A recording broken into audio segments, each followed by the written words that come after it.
Hello there, lovely, gorgeous people. This is one of your two hosts, Rae Johnson. I'm Lauren, as you all know. Happy Sunday, everyone. Yeah, and here we're going to talk about. Last week was motherhood, obviously not now.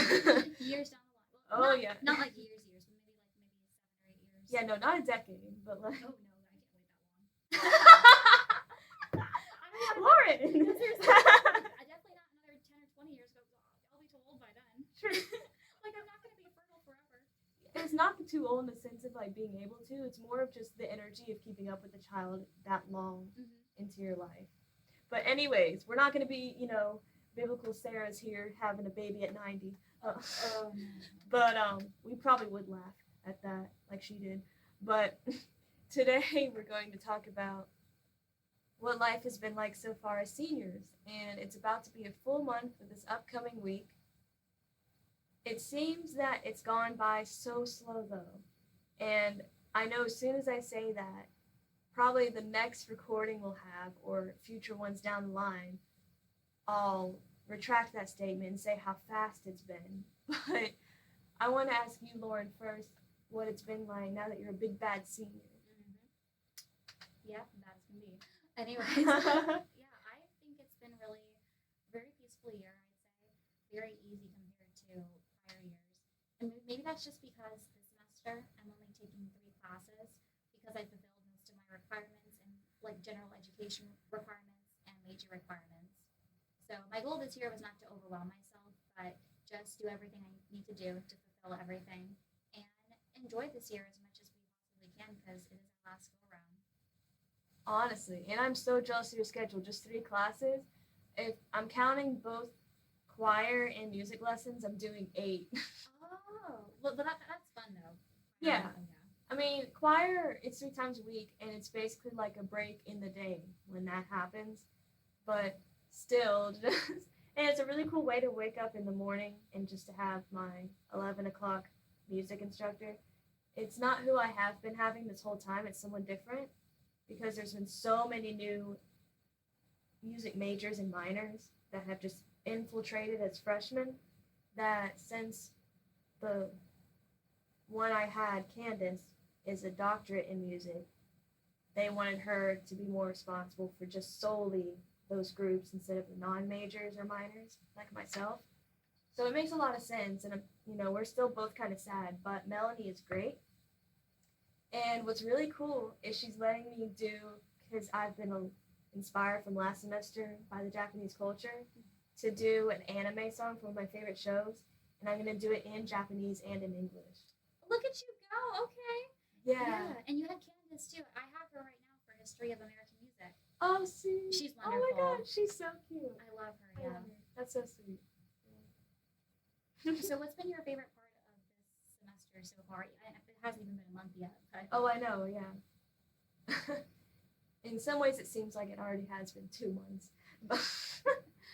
But I would have to say, not only my schedule, because I only have one day that I have a morning class, and then it's the only class I have, which is, I can schedule appointments back home and come back the same day and be Gucci slides. But I'd also have to say, I just feel that much more cemented within my friend group, and I feel like there isn't going to be as much drama as in the past. I mean, I can't guarantee anything like to say that there won't ever be, because that's just a ridiculous optimistic thing to say. This is coming from an optimist. But I just have a feeling that it's not going to be one of the things where looking back, it's all I remember kind of deal. I just have this peaceful, tranquil feeling about how in my social life with that aspect of friends is going to pan out in a way where it's a lot more stress-free than in the past, for sure. well, I'm happy for you. And I think like within a friendship or any relationship, it's inevitable that at some point there might be some level of drama. But I think that when you're surrounded with people you love and respect and vice versa, that should be the exception, not the rule. So I think the goal here is just not to surround yourself with people who are always looking to instigate problems because that's like that. First of all, no, my mental health cannot tolerate that. No, sir, no, ma'am, no ham, no turkey, none of that. Like, I don't think they can even tolerate it, and they're doing it. Yeah, exactly. And they do it so often that they wonder, wait, why am I doing this again? Oh yeah, because you're a jerk and you have nothing better to do with your life. Oh yeah, and why do I not have as many friends? They're all the problem. Yeah. And why does no one want to date me? Oh, because I'm not. No, never mind. I shouldn't say this. Anyways, but yeah, that was a lot of great points. And if you want to learn more about friendship, you can check out that podcast recording we did where we talked about friendship. Yeah, I remember that. That was so special. That was so meaningful to me. I'm glad we did Yeah, that. I'm so glad too. Because also, we're not doing this for the glory of it or for thousands of viewers, although that would be awesome if we ever got to that point, but mostly just to practice this format and to help maybe even just one person with anything we say. But going back to friend groups just a little bit and then slightly diverge into a different topic within senior year, I'm honestly really happy that throughout all these years, with how friends rotate in and out of people's lives, that we've always stayed friends no matter what, no matter how busy our schedules have been, even if it's been a while since we've seen each other regularly. I've always just had you by my side, and it's just a great feeling. Aw, thanks. And vice versa. I was actually thinking about that earlier because we both came in during Summer Advantage, so 3 years ago. And for those of you who don't know what Summer Advantage is, our school has a program each summer where incoming freshmen can get a head start with their classes and everything. They get to live on campus, kind of like a regular college experience, and only during the summer. So that's how we met, and I'm really grateful that we've remained friends ever since then. I know we've met other people too, but it means a lot to me. And she's literally the first person I ever made friends with. I mean, I had seen someone in the elevator that I happened to know from my church back home that I had no idea he was going. And I'm like, oh, cool, I know at least one person here. But then I met Lauren at a food truck for ice cream or something, and then we talked at a pool about politics, and then ever since then, we've been the grandest of friends, and I wouldn't replace that for anything. No, I wouldn't either. Like, Ray's my partner in crime, has been for the past 3 years, and I've always cherished the memories we have together, and we'll have many more too, even after we graduate. Oh, shucks. And speaking of after we graduate, of course, I'm going to plan this out with even more detail and confirmation with my parents, but because we've already talked about it, but it's not been finalized. I'm really hoping that this summer, after we graduate, which is crazy to say, what? Excuse me? Ma'am? Hello? That I'm really hoping to be a dock worker on, or not dock worker, a deckhand on a charter boat in Florida. And it'd be really cool if it works out because then, I can see you more over the summer as well as hopefully my boyfriend David because he's hoping to be a character actor at Disney. Not the ones where it's like Gaston that you see on the street side, but actually legitimate plays with those characters in an outdoor theater there. So I feel like if that all works out, it would just be really cool. And also to see Mickey and stuff. Like, it would just be so fun to have a girls' night with the three of us and things like that and just things that I couldn't do because every time I've been in North Carolina over the summer, I literally this whole summer I've only able to see my hometown friends 2 times and it was the same month. Like, everyone's so busy because they all work and stuff like that. And not to say that neither 3 of us don't, but I feel like the hours we have will be a lot easier to work around because they work for big chain places, where you can't really negotiate times. So I feel like it'd be really cool if that pans out the way I'm hoping. There's not any wood to knock on. Anyway. We'll knock on the table. Yeah. Please, God. Yes, I hope it works out. But that would just be so cool. Yeah, for sure. And I've never actually seen David perform before, so I'll have to see that because I know he's talented for sure. Oh my goodness. Maybe one of these times when David invites me to his next show, because the last night actually I went to a show of his, but he was just manning the props because there's only really two main characters and a few others, where it's like a total of seven in the cast. But it's still an impactful story. But next time when he's actually on stage, I can ask him if a few of my friends can come, and he'll obviously be part of that for sure. Yay. But I just feel like it'd be so cool if it works out, where that can be the case. Yeah, I love for it to work out, and I love to show you the whole Tampa and everything Tampa offers. I know like Tampa isn't like a major city you hear about, but through my internship this summer, I've just been really intrigued and mesmerized by like the different amenities we have and the different functions and really the history behind our city. Honestly, that's so cool. And when you were posting about how you're doing that internship, I'm like, oh, look at my girl go, you get it. I was so happy for you. I felt like a proud mama, even though we're around the same age. Thank you. Yeah. But I guess you would be since you're older than I am. Yeah, Yes. true. I'm always the mom or the grandma in like any friendship dynamic because I just have that kind of mama bear mentality of like I will protect at all costs and I have everything in my big ass bag, you know? Yes. But the more important question here, and the main reason I wanted to even do this subject line of senior year, is this. You ready? Drum roll, please. Do you feel like, and this is not an advertisement, and Nito has not held a gun to our heads to say this, but do you think High Point University has prepared you to get the dream job for the career for the rest of your life? Oh my gosh, yes. I'm a broadcast journalism major, and I've always aspired to become a talk show host, maybe news anchor. I'm also passionate about the performing arts, so I wanted to maybe become an actress or a screenwriter. Wow. So yeah, watch me in action sometime down the line. I'll keep you posted. Anyways, yeah, the experience I've had here, and not just my major or academic courses, but I've also been actively involved for the past 2 years in our HPU Vision Club with different shows such as All Access or Point Blank. I've been a fashion anchor, and I just recently found out that I was selected to be the new weather anchor again this year for All Access. So I'm excited. Oh, look at you! Thanks. Yay! Thank you. I'm so happy for you. Thank you.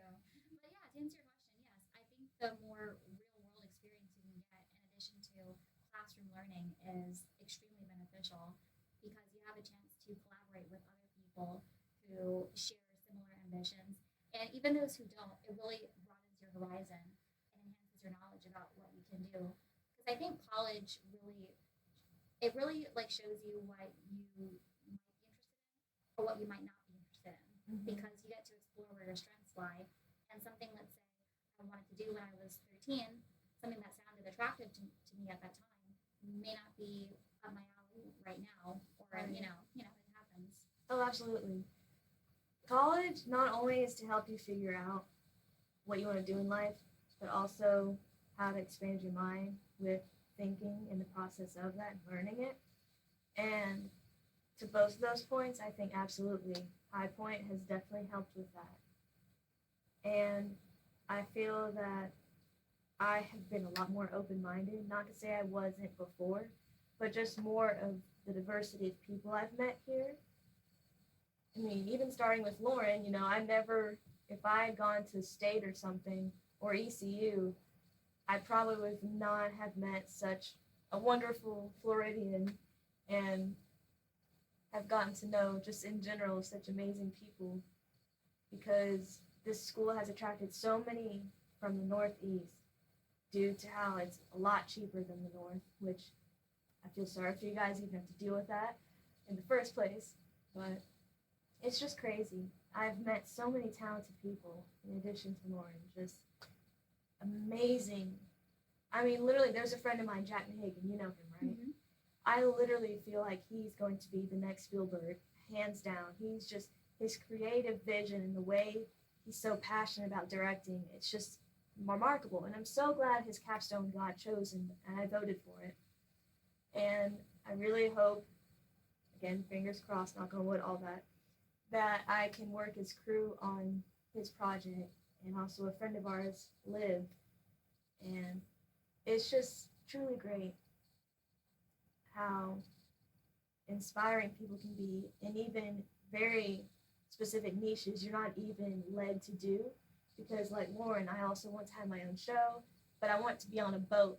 I want to have it as a podcast, as a YouTube thing, radio thing, TV. If it's possible, equipment wise. Like, I just want to broadcast to the world that anyone's occupation or vocation, however you say it, can have a voice and can be talked about. Because so many celebrities and senators are interviewed all the time, and people of that magnitude, but you never hear from EMT workers or janitors or local neighbor down the street and what he does.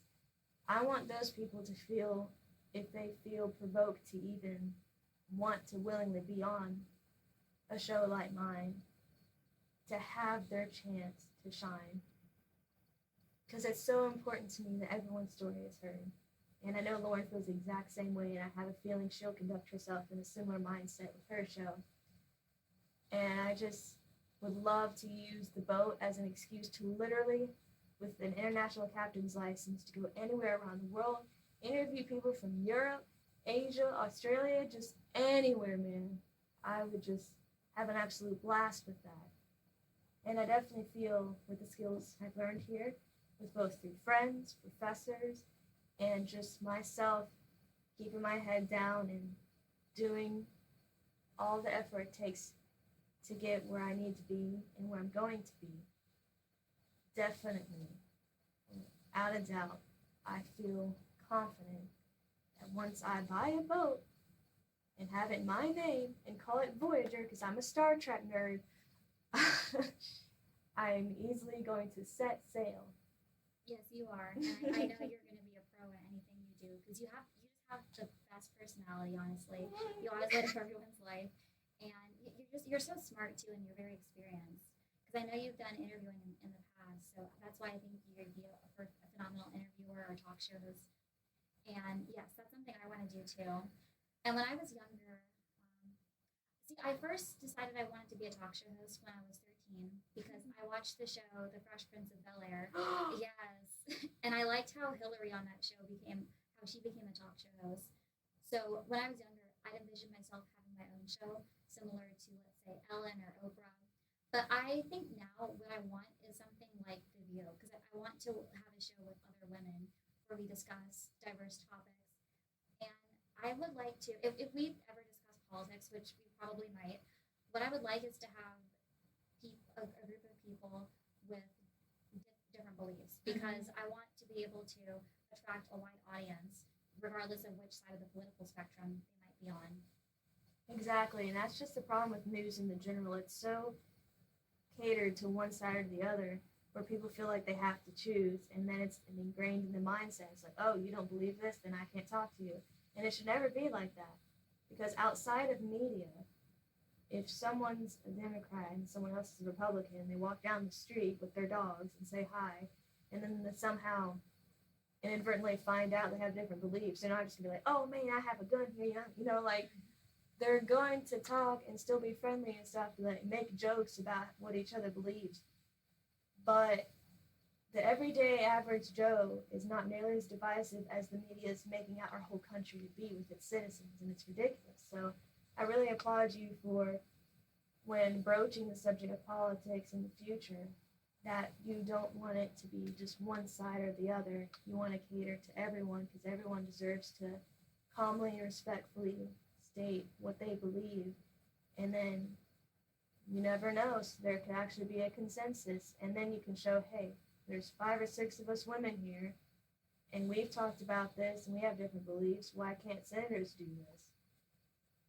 Yeah, and in regard to politics, I think not to like get into what my personal beliefs are, but I will say that since I've been in college, it's really what I've learned is that, well, first of all, as a journalist, I have to remain neutral, so I can't really take sides from an ethical standpoint. But I do understand the importance of actually studying both sides and their philosophies and where they're coming from, which I think is important because I don't want to be someone who just adopts certain values or political ideologies that my family holds because I'm my own person. And I might not be one, I can't say that I'm 100% liberal or conservative because when it comes to different issues, I might feel a certain way. So, yeah, it depends on what it is. Honestly, if the voting process didn't work the way it was, I would 1,000% vote as an independent because I can't stand it anymore, man. Yeah. I don't like the two party system anymore. I Yeah. really don't. I mean, there have been some up and rising parties. They don't have nearly as much funding like the Green Party and a few others. But I feel like it's going to be a long way until we get to the British format of there being heavily funded multiple parties. If it even happens, honestly. I wish it would because I think like our country would be less polarized than if we could establish that here. Yeah, there wouldn't be such polarized strongholds where you feel like you have to choose one or two lanes. You can go to parties that have maybe more of a middle ground, and then the two huge opposite spectrum parties would have to adjust the way that they go and conduct themselves to keep people's attention and maybe not be so extreme. But one can only hope. One can only hope. And when we talk about differences in people, I want to ask you, since we've been in college, have you been able to, let's say, befriend people or associate with people who are polar opposites of you? I mean, I don't think I've ever befriended someone that is a polar opposite of me, just simply because if we don't have at least one thing in common, it would just be hard conversationally to be friends with someone in the sense of not saying you have to have every single thing in common with someone, because then you're basically just befriending yourself, and that's kind of creepy. But I feel like if there is at least one thing of overlap, then it's hard to be friends with someone because then you don't really know what subjects to broach when it comes to talking with them. But I feel like if I were to meet someone polar opposite of me, personality wise, I mean, I feel like I could be friends with them. But as far as like interests and beliefs and all of that, if literally every single facet of them was the opposite of me, I'm gonna be quite frank, I'm not quite sure how that would work. I would be willing to, but I feel like there would be such a clash of the fact that it's simply so opposite that it probably wouldn't work out for long anyways. Yeah, that's a good point. And I was like, that's something like I've kind of struggled with too, because of course, like the diversity is a good thing, and we do live in a melting pot. And according to conventional wisdom, opposites attract. But according to psychological research, however, shows that people, for the most part, are attracted to people who share similar or the same values, um, interests, personality types, things like that. So I guess my stance on that is if I meet when I meet people who are totally different from me, like polar opposites, I'll still be nice to them regardless. Like I'll be kind to them, I'll respect them as long as they respect me. But I've always thought that I can't really befriend them because, as Rage like said, there has to be some compatibility in order to maintain the friendship. And I think maybe another issue I've had, which I think I've grown over the past few years, part of it was prejudice because for the last, let's say, 9 years of my life, I've strictly interacted with an in group of people who shared my values, my interests, and with people who had opposite beliefs, interests, or values. It made me a little scared. Like whenever I was in their presence, I felt uncomfortable Mm. because, and I think that's what prejudice is. Like aside from like the prejudge aspect of it, it's fear of the unknown. And I was so afraid of what could possibly go wrong because I don't know what to expect and I don't know if it's going to work out. I think if we're so different, then it's going to end up like we're going to have a falling out, and that's something I was trying to avoid. So I will say I've evolved in the sense that I'm less judgmental than I used to be, like when I was, let's say, in middle or high school. But I still think that there needs to be some common ground in order for people to maintain a friendship. And I feel that also can apply in our future life to the workplace as well when it comes to befriending coworkers. You want it to be people that will help elevate your skill and also that you can just easily talk with and it seems seamless and natural. And you're not thinking in the back of your head, well, are they befriending me? Because maybe they see something in me that they want out of me. and they're jealous secretly. You know, you don't want to ever have thoughts like that creep in and then think that there's merit to it. So I think that a lot of what you said is a good point to also carry into being conscientious about that for the future as well, for wherever we do go with our aspirations. And I actually have one last question. I was wondering, even though we're both very excited for our new lives ahead, as far as, I mean, it could be academic too, but especially socially with the friends we've made, are you truly ready to graduate? Oh my. Well, with the friends I've made, it's going to be hard because after we graduate, we're not going to see most of our friends anymore. Because like that's the thing too. When you go to college, you're interacting with people from all over the country and all over the world too. Whereas in high school, you all live in the same community. So it's going to be hard for me emotionally. I'm probably going to cry like I did on the last day of high school. Like on the last day of high school, I think I cried at least 3 times. Oh, poor baby. Yeah, it was so hard, but it is. I'm really gonna miss you and all my other friends here, and I want us to stay in touch too. But I think we will for sure. So I don't think I'm ready for that right now. If you ask me in 8 months, I still might not be ready. Oh. I don't know because it's hard. It really is. Oh yeah. I feel a lot of that same sentiment.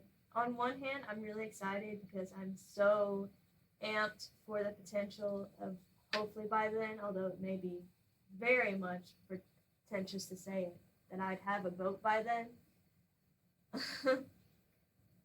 You know, I might be a bit too optimistic about it in 8 months of saving up enough money because those things are expensive, especially if you want it to be really comfortable and catered a certain way. But I definitely think that when I graduate, I'll be ready to. And a lot of like what Lauren has said, I'll definitely miss everyone here, especially you and all my boys. And probably the one person I won't miss is David because we're gonna still be together, I'm sure. Honestly, and who knows? In a few years, you might just pop a ring. Yeah, no, not to put too much pressure on him or anything, but he has said that at some point after graduating, he would probably propose to me. Yay! So, but I also don't want him to feel like, you know, if a month passes after graduation, he still hasn't, then I'd be upset with him. You know what I mean? Like if he listens to this, I don't want him to be like, I gotta like go on the stage and after they call her name, propose right there. Like I don't want him to feel too pressured. And I've told him multiple times that I would say yes, so he doesn't have that to worry about. Because I've hated that so much for guys that they're nervous, even if they know it's not true, that the girl would say no. Like I don't want him to have that pressure. The only quote unquote pressure that he would probably still deal with is just hoping that it all work out and he doesn't drop the ring in something that can't be retrieved. But other than that, I don't want him to worry about my answer. And it's so funny because when I first told him that I want to sail around the world to interview, he's like, okay, I have some graphics and we can change the background of it for the merch for whatever country we're in. I'm like, okay. I just am like, wow, he went along with it. Because there's people in the past that I've dated where I know for a fact it would be a contention thing of like, well, you want to do this, I want to do this, it probably won't work out. But the fact that he was just so amped straight away from the get-go of telling him, it just means a lot. And he's like, I don't know much about sailing, but I'll do my best. I'm like, yeah, I'll make sure you're my strong old deckhand, I'll boss you around because I'm the captain now. Yeah, but it's so fun because as much as like Lauren has already said, I probably will cry as well, even though I don't typically cry. Like Mom has cried over Bambi, but probably also because I wear contacts, it's just not a thing for me to be a crier. But I probably will when it comes to graduating, for sure. I mean, I already miss my friend Peter, and even though he comes to visit sometimes because he works a few, like 10 minutes away from here, it still sucks to not see him every day and have our little butterfly trips, it makes me sad. And so I can only imagine when it hits me all at once of all the people that are going to just disperse to their various locations and occupations. And I don't regret it though. I would not replace the friendships and relationships I've built with all these people for anything, whether I see them again or not. But I will definitely try to make it to where I will park my boat at a marina that's near your house. Oh, please. Yes. Yeah, and I agree. And I know what it's like too, because just like you're saying, you miss Peter. Well, I actually did cry. It was the day I moved out last semester at the end of the year. It was because I really missed my roommates from last year. Which, by the way, I just want to say, Arne, Xavier, Sydney, I love you girls so much, and I miss you a lot. You were some of the best roommates I've ever had. You know, you were the best roommates I've ever had, honestly, because we all got along so well, and they were very sweet. We all were very respectful to one another. We got along. And I think like the last couple weeks especially, we had a lot of fun together because it was around my birthday too, and Arne's birthday, so it was great. And our last night together, I'll never forget. It was like no, technically the morning of May 5th, the day I left. I was trying to cherish every single second we had together because I was leaving that day, and it was Arne's birthday, and I was like, I don't want to go. These are the best roommates I've ever had. I'm gonna miss them so much. So I did cry then, and it's not just with that, because yeah, that's right. We won't have roommates anymore after we graduate too. So yeah, so I do miss them, but I love my roommate this year, who's also one of my best friends, Abby, and I left the roommates and suite mates I had my freshman year, and they were really nice and chased during summer advantage. So overall, I've had pretty decent roommate experiences, which was something I was a little nervous about before I came to college because I never had roommates before, but overall, most of them have been great. Awesome. Yeah. Well, I think we'll end the podcast here, and you can stay tuned for next Sunday, where we'll talk about. I'm just kidding. We don't have an idea, but you will find out. Or maybe we do. We just haven't told you yet because it's a surprise. All right. Stay kind, stay gorgeous, and healthy. And see you next week. We love you. Enjoy your week. Bye.